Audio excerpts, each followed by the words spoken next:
Caribbean সাগর ও পূর্ব প্রশান্ত মহাসাগরে মাদক পাচার ঠেকাতে যুক্তরাষ্ট্রের চালানো সাময়িক অভিযানে গত 4 মাসে অন্তত 126 জন নিহত হয়েছেন। মার্কিন নৌবাহিনী ও কোস্ট গার্ডের এসব অভিযানে মোট 36 দফা অপারেশন চালানো হয়েছে বলে জানিয়েছে যুক্তরাষ্ট্রের সেনাবাহিনীর দক্ষিণাঞ্চলীয় কমান্ডো সাউথকম।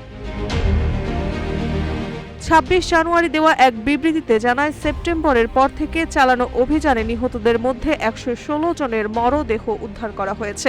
বাকি 10 জন সাগরে নিখোঁজ হলেও তারা যে মার্কিন হামলায় নিহত হয়েছেন তার নিশ্চিত হওয়া গেছে। নিহতদের মধ্যে অন্তত 8 জন অভিযানের সময় নৌযান বা ছোট জাহাজ থেকে সাগরে ঝাঁপ দিয়েছিলেন বলেও দাবি করা হয়।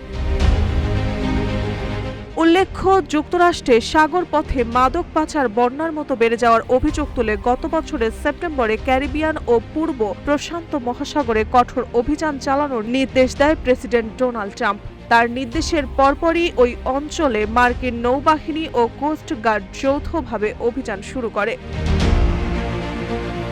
ট্রাম্প দাবি করেন, মেক্সিকো ও দক্ষিণ আমেরিকার কয়েকটি দেশ থেকে বিপুল পরিমাণ মাদক যুক্তরাষ্ট্রে ঢুকেছে এবং এসব পাচারকারী গ্যাংকে ওই অঞ্চলের কিছু শাসক গোষ্ঠী প্রত্যক্ষ বা পরোক্ষভাবে সহযোগিতা করছে। এই অভিযোগের ধারাবাহিকতায় গত 3 জানুয়ারি ভেনেজুয়েলার রাজধানী কারাকাসে সাময়িক অভিযান চালিয়ে প্রেসিডেন্ট নিকোলো মাদুরো ও তার স্ত্রী সিলিয়া ফ্লোরেসকে আটক করে যুক্তরাষ্ট্র। তাদের বিরুদ্ধে যুক্তরাষ্ট্রে মাদক পাচারের অভিযোগে বিচার প্রস্তুতি চলছে।